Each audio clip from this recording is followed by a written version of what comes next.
The woman in the bright red sweater tapped my son's pump like she owned the place.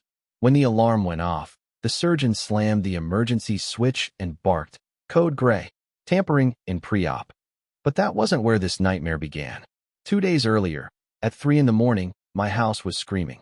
Not metaphorically, a high-pitched alarm shattered the dark, coming from the machine beside my son's bed. It wasn't life support exactly, but it kept his body stable before his surgery.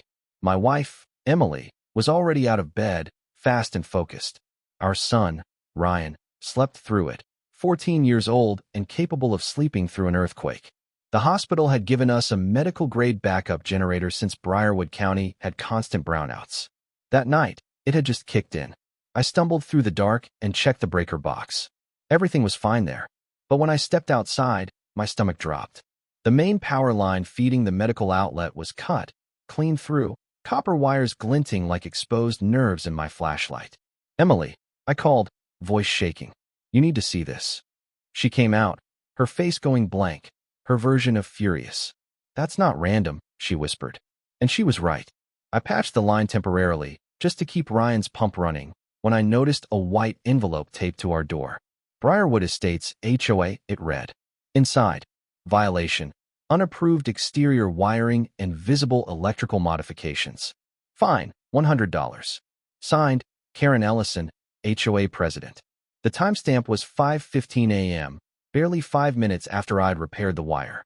She'd been watching. Emily gave a humorless laugh. "She fines you for saving your kid's life." That's when I realized this wasn't a coincidence. See, I'd known Karen years ago when I worked in county planning.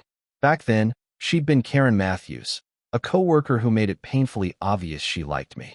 I'd been polite, professional, and married, and when I didn't reciprocate, something in her eyes turned cold. I left that job a few months later, never expecting to see her again, until 10 years later when we moved into Briarwood Estates for the good schools and the quiet streets. And there she was, clipboard in hand, now Karen Ellison, HOA president, smiling like a shark. From that day, it started, warnings for trash cans out a few minutes late, for a basketball hoop the wrong shade of black, even a $50 fine for an oil spot the size of a coin. But cutting my son's medical power line, that was war. The next day, we were expecting a private ambulance to run a pre-surgery transport drill. But when it reached the community gate, it couldn't get in. The access code had been changed. The system log showed who did it. K. Ellison, 6:03 a.m. Emily was furious. She changed every guest code without notice. I ran down to open the gate manually. The paramedics did the drill, but my gut told me this was only the beginning. That night, we decided we needed legal protection. The courthouse smelled of paper and exhaustion. Emily, ever the planner, had organized everything. Photos of the cut wire, timestamps, the HOA letter, the ambulance log. We filed for an emergency protective order against Karen Ellison. The judge looked skeptical at first, until he saw the evidence. "This shows a pattern of targeted harassment," he said, stamping the order.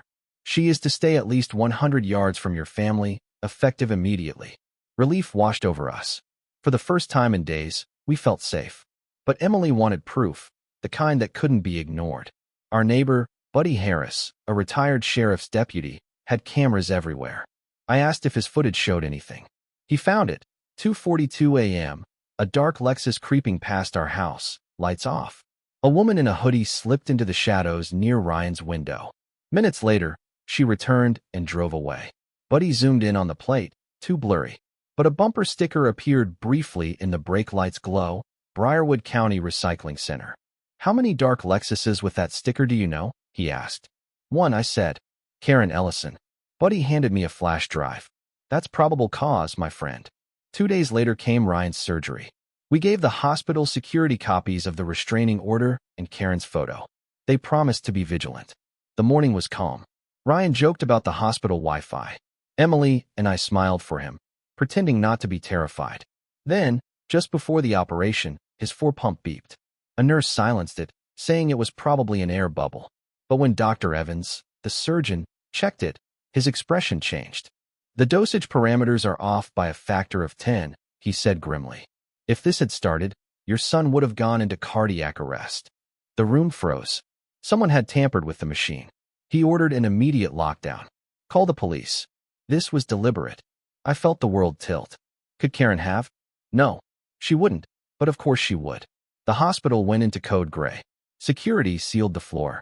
Then Emily, ever the tech wizard, pulled up the hallway cameras.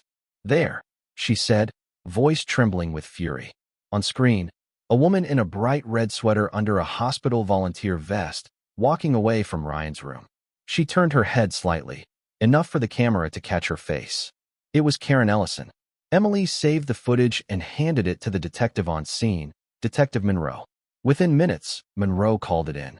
Suspect identified as Karen Ellison, female, late 50s, blonde, disguised as hospital staff. Wanted for attempted murder and violation of protective order. The search began. Officers swept the building. Then I saw it. A fire door slowly closing at the end of the hall. She's in the stairwell. I shouted. Detective Monroe and 2 officers bolted after her. I followed, heart pounding. I reached the stairwell just as they cornered her. She spun, saw me, and screamed, "You ruined my life. You did this to yourself, Karen," I said. She lunged. The officer blocked her, wrestled her to the ground, and cuffed her. The red light on his body cam blinked as he read her rights. It was over. Karen made bail that afternoon, then immediately violated the restraining order by circling our block. She was rearrested that night. The investigation moved fast.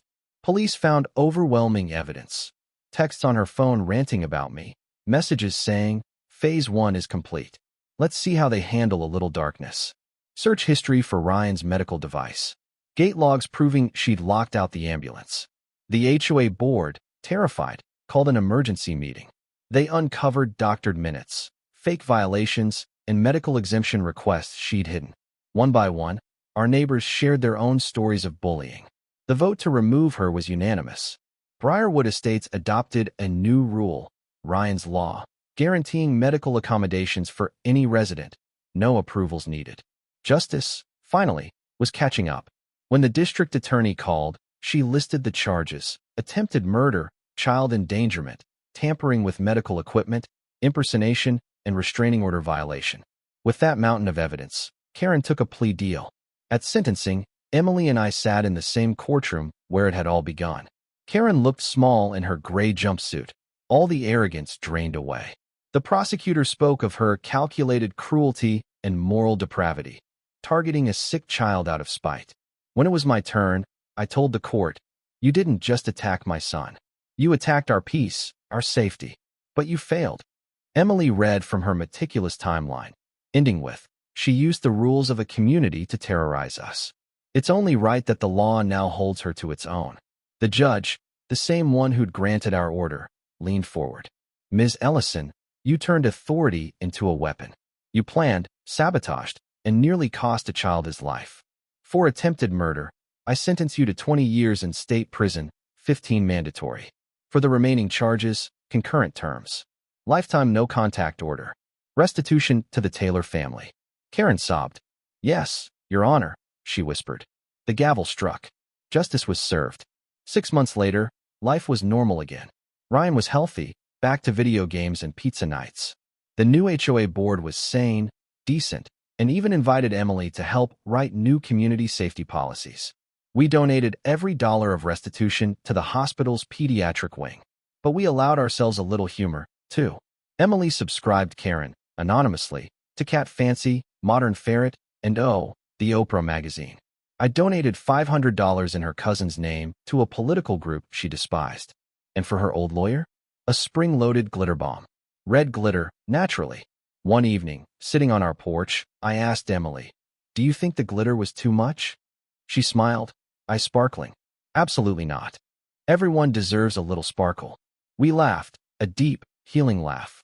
The kind you only have when the storm is over and the sun has finally come out. We'd faced down a monster, protected our son, and proved that when you stand your ground with truth and courage, even the worst bully can be brought to justice. And yes, if it ever happens again, I'll call the cops. But I might also send a little glitter.